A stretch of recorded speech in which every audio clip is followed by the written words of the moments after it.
بسم الله الرحمن الرحیم سوره اعلا شروع میشه. سوره اعلا را به خاطر اعلا میگه که الله تبارک و تعالی یک صفتش اعلاست. الله در مرتبه قرار داره که عقل انسانی او را درک کردن نمیتونه. او مقام مرتبه به الله ثابت است که هیچ گفته نمیشه. از همون خاطر است که چیسته کل مخلوقات در زیر فرمان الله تبارک و تعالی قرار داره و هرگاه الله بخواه هر نوع امری را نافذ بکنه بالای مخلوقی خود میتونه، چرا که فوق است، اعلا است و او صفتای اعلا داره. او میتونه هر مخلوق جزا بده. کفار اگر زود جزا نمیده این نمایندگی از زیر نمیکنه که پیش الله محبوب است، بلکه الله بنابر حکمت چیزی مهلت و مودر برشان تغییر کرده. این سورت هم ششم سورت است در نزول خود که قبل سوره واللیل و بعد سوره تکویر نازل شده.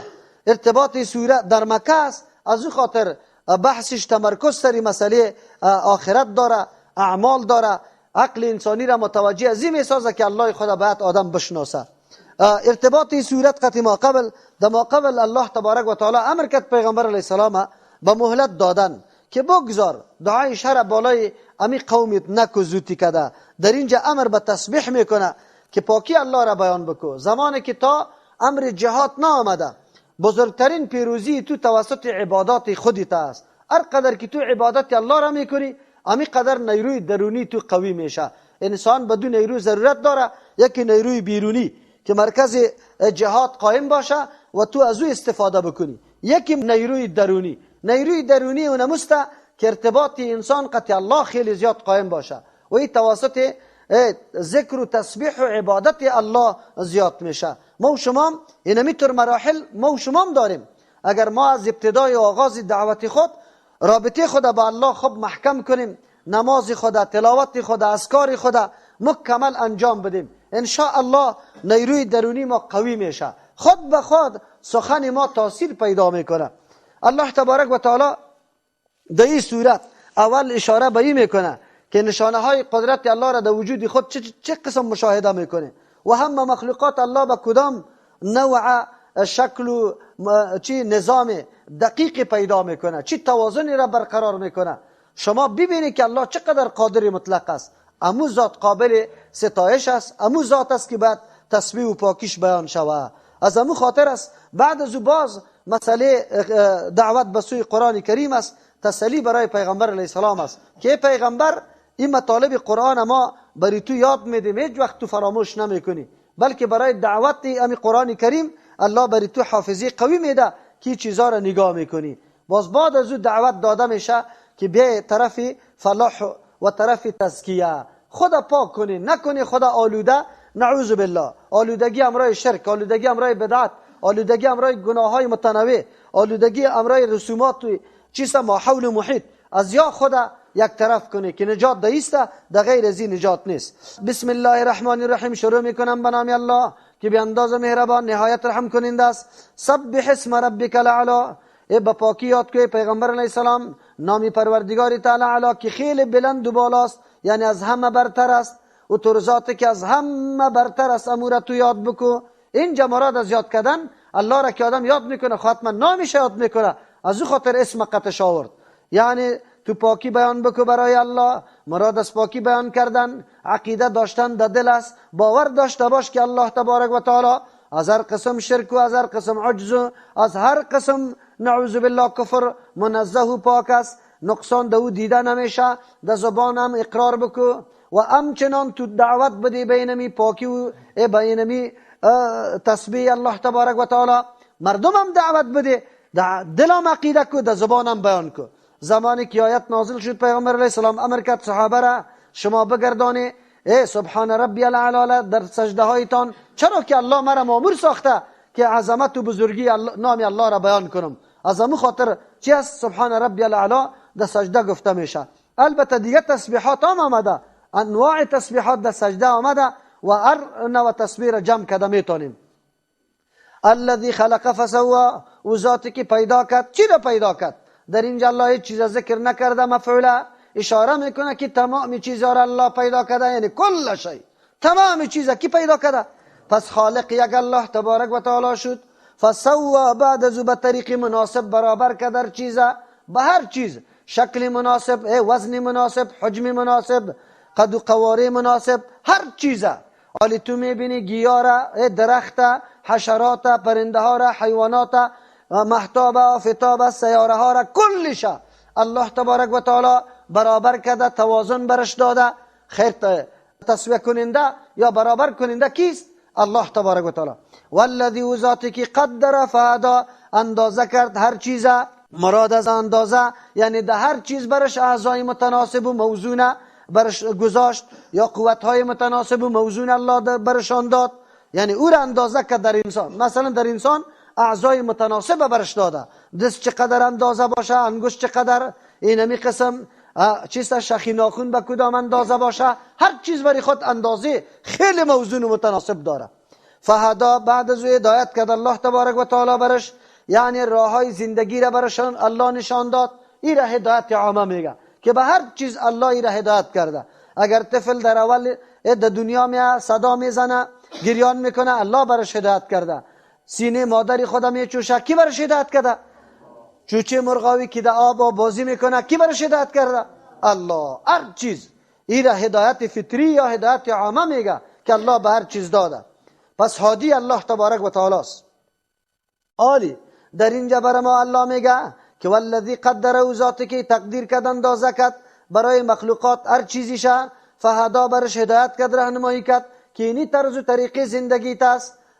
پس بر انسان هم الله هدایت کرده که چه رقم انسان زندگی بکنه. زندگی انسان متمایز با زندگی دیگه چیز است. چرا؟ زندگی انسان تغییر پذیر است، تاریخ به تاریخ، سال به سال جدید میشه، چیزای جدید پیدا میشه. چرا؟ الله همی استعداد و قابلیت به انسان داده. پس کل تحقیقات ساینسی از هدایت کی سرچشمه گرفته؟ الله تبارک و تعالی. انسان است که تغییرات میاره، خوراکای خدا یه تبدیل کرده رایسته. دیگه چیزا اما یک قسم خوراک داره، حیوانات است، هر چیز است، دیگه چیز نیست. به حیواناتی درنده اما یک چیز خوراک است، میگیرند و خام میکنند. اما انسان الله که شرافت و کرامت داده میسته، این از انواع مختلف، از گوشتای حیوانات، از سبزیجات، از میوه ها، رقم چیزا را جور میکنه، ترکیب میده و بعد از او میخورشه. الله این لیاقت بر انسان داده. پس وقتی تو انسان ترکیب در خوراک خدا آورده میتونی، در وسایل راحت خودم ترکیب آورده میتونی چیزی را پیدا کنی، اختراع کنی که او خیلی راحت دهنده برای تو باشه. ساینس نتیجه اینمی هدایت است. از او خاطر انسان متحرک است، همیشه کاوش میکنه برای خود چیزی جدیدی را درست میکنه. والذی اخرج المرعى، ذاتی که بیرون آورده المرعى، گیاهای تازه را که هیچ مداخلت تو انسان نداشتی. همین گیاهای تازه در دشت و بیابان الله پیدا میکنه، گلای رنگارنگ، همین قسم سبزیجات رنگارنگ که هر کدام در ادویه سازی و در دوا سازی چقدر رول مهم داره. حیوانات چقدر استفاده میکنه، گوشت چی خاصیت ها و چی ویتامین هایی داره که از مختلف گیاه هایی که در کوه ها و دشتا پیدا شده از او چی کرده، خورده، انرژی گرفته و کل مواد قطعی از او یک جا میشه، خوراک تو انسان جور میشه. فجعله غثاء نحوا، پس گردانی دمی گیاه را الله غثاء خشک، احوا که سیاه میشه. گیاه هایی که در لب جویا و آب هاست پس از یک مدت یک دم سیاه میشه، خشک میشه. پس ای انسان تو ازی باید درسای عظیم بگیری که گیاه یک دفعه برآمد و این دوام پیدا نکرد، حتما خوش شد بعد از او سیاه گشت. نه، تو انسان عمرت و خود تو انسان هم می رقم هستی، در دنیا آمده ای همینطور در دنیا دائم باقی نمیمانی، باز در حالت خشکیت میرسی، پیری سرت میآید و بعد از او سیاه میگردی، یک چیز میگردی. چی چیزا به خود پیدا چی تیار کردی؟ سنقرئک فلا تنسی، سنقرئک زود است که بخوانم قرآن بالای توی پیغمبر علیه السلام الله میگه فلا تنسی، پس تو فراموش نخواهی کرد. یعنی اینجا فلا تنسی نفی است، تو فراموش نمیکنیشه، یک چیز از پیغمبر فراموش نمیشه. یک، پس این وعده است، خوشخبری بالای پیغمبر علیه السلام است که ای پیغمبر قرآن با اینمی قدر مطالبی که داره، قرآن با این قدر کتاب معجزه که است، در قلب تو الله جمع میکنه و اجنا فراموش نمیکنی. یا است که سنقرئک زود است که قرآن اثری تو بخوانیم فلا تنسی، تو فراموش نکنی. اینجا نهی است، مراد از پیششی است، نفی به معنای نهی است، یعنی تو فراموش نکن. منظور است قرآن تو همیشه در درس و تعلیم بگی و عمل سرش بکو، به خاطری که به باد فراموشی سپرده نشوه. چرا این کتاب قرآن است که شما را درس میده، سبب پیشرفت علومتان است. هدایت مکمل در قرآن است که شما را به کدام نقطه ها راهنمایی میکنه. قرآن مطالعه و چی بکنه؟ درس و تعلیم بکنه که کدام نقطه ها را براتون تعلیم میده. از او خاطر هدایت که الله برای انسان کرده توسط قرآن تشریح میشه.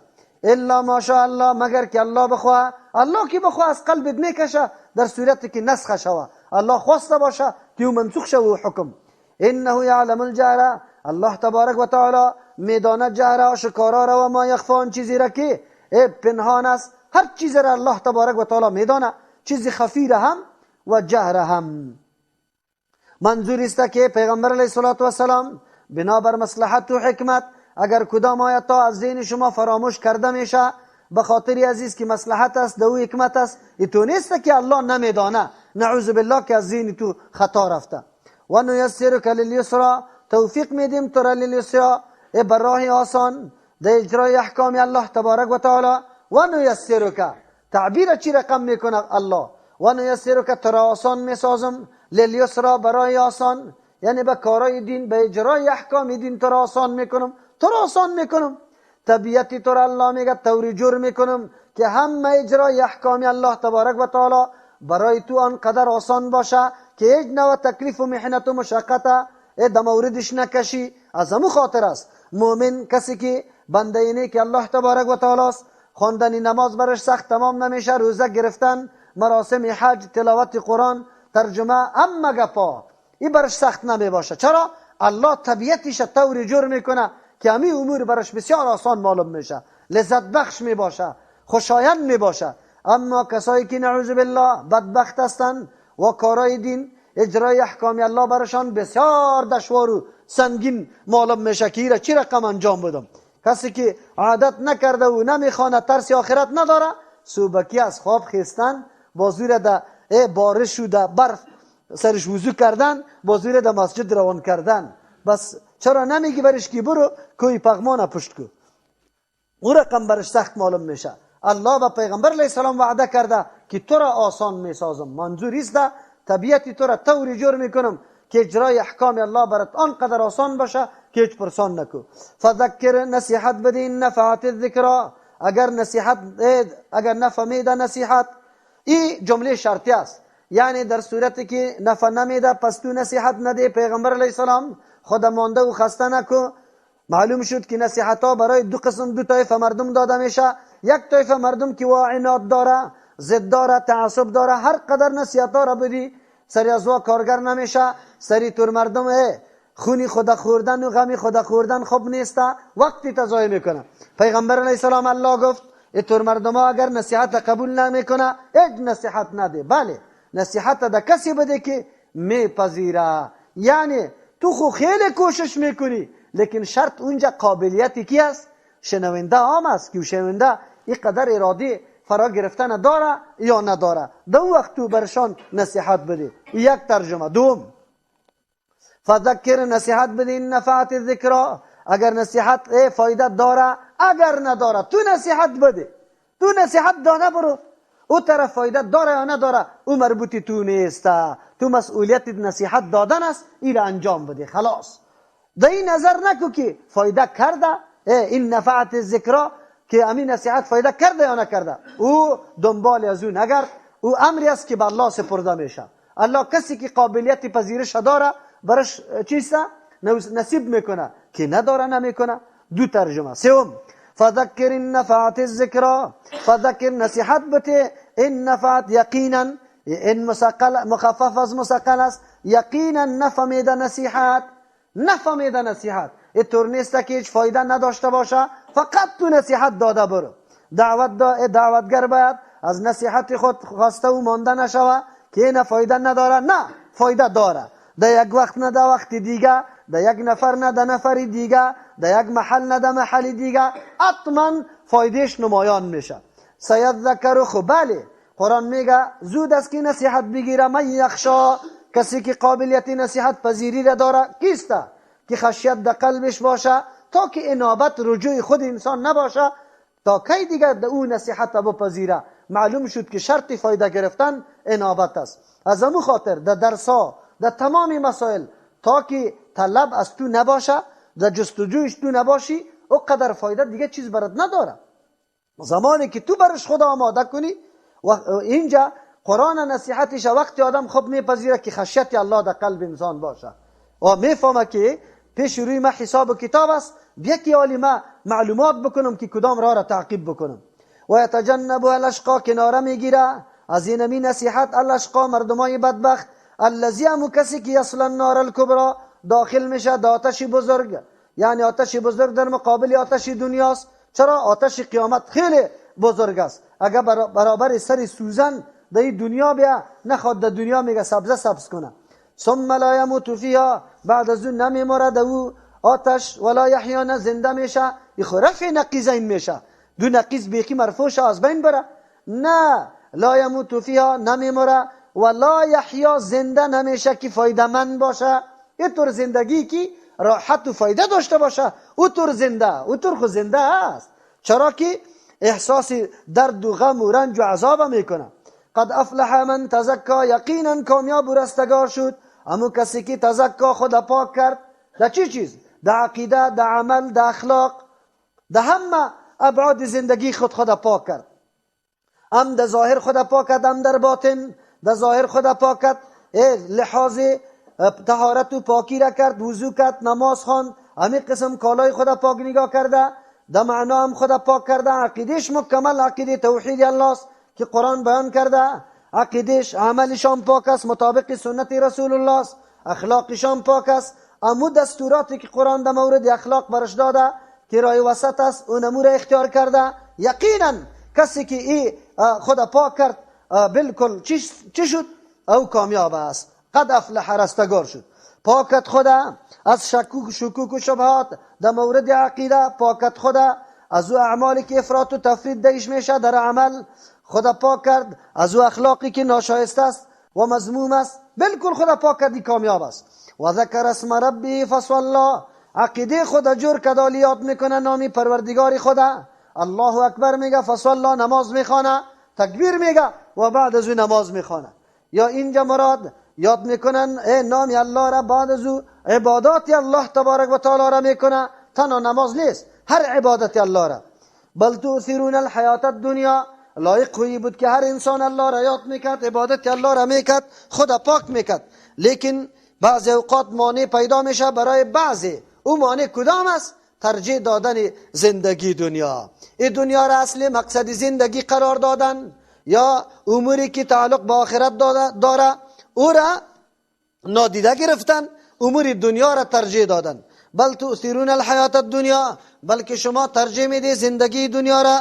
والآخرت، و آخرت، خیر و ابقا، آخرت خیلی بهتر است و ابقا پایدار است. خیر به خاطری است که در اونجا محنت، زحمت نیست، نعمتایش دائمی و جاودانی است، بی محنت حاصل میشه، از او خاطر خیر است. یکی در دنیا خوره رقم تکلیفا مصیبتان بود، درد و رنجان بود، در اونجا این درد و رنج و محنت هیچ وجود نداره و ابقا پایدار است، فنا منا سرش نمیآید.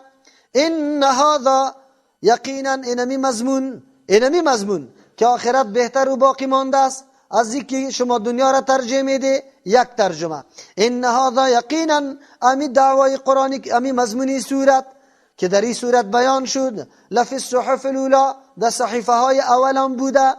دو ترجمه. سوم، این هذا، یقینا امی دعوای قرآن و حدیث، لفی الصحف الاولی، دعوای قرآن دعوت بس و یک تا پرستی است، دعوای حدیث مکمل تابعداری از نقشه پیغمبر است. اینمی لفی الصحف الاولی، در صحیفه های سابقه امی رقم مضمون بوده. هر پیغمبر که آمده مردم دعوت به سوی توحید الله، یک تا پرستی الله و به نقشه پیغمبر روان شدن دعوت داده. هر پیغمبر گفته اتقوا الله واتبعون، فاتقوا الله واتبعون، از الله بترسی، عبادت مخصوص الله بسازی، واتبعون، تابعداری مرا بکنه. هر پیغمبر گفته، یعنی به نقش و قدم پیغمبر روان شدن. مراد از صحف اولا که هر قدر صحیفه ها تیر شده، در قرآن کریم عدد معین و مشخص یا در حدیث نشده ذکر. از او خاطر شده میتونه بسیار صحیفه هاست. آن چیزی که مشهور است که 100 صحیفه است این قابل اعتبار نیست، بلکه صحیفه ها امکان داره خیلی زیاد باشه. صحف ابراهیم و موسی، خصوصا صحیفه های ابراهیم، به خاطر یادآوری میکنه که قوم اهل مکه خود ابراهیمی میدانستند. الله میگه که اگر خود ابراهیمی میدانه، در صحف ابراهیم هم همین دعوت وجود داره که یکتا پرستی الله و پیروی از نقشه پیغمبر. باید دعوت پیغمبر عملی شود. و موسی علیه السلام پیغمبری خیلی مشهوری که نزدیک تیر شده و قومایش فی الحال زنده است. مردمایی که ادعای پیروی از او را داره وام زنده است. در کتابای از وام همین مضمون وجود داره که دعوت به سوی یکتا پرستی الله و به نقش و قدم پیغمبران روان شدن در اونجا وجود داره. پس از او خاطر اینطور مضمون و اینطور مطلب هر انسان باید در زندگی خود محکم کنه و فریب نخوره که ترجیح بده زندگی دنیا را و از آخرت مکمل خدا غافل کنه. سبحان ربك رب العزة عما يصفون وسلام على المرسلين والحمد لله رب العالمين.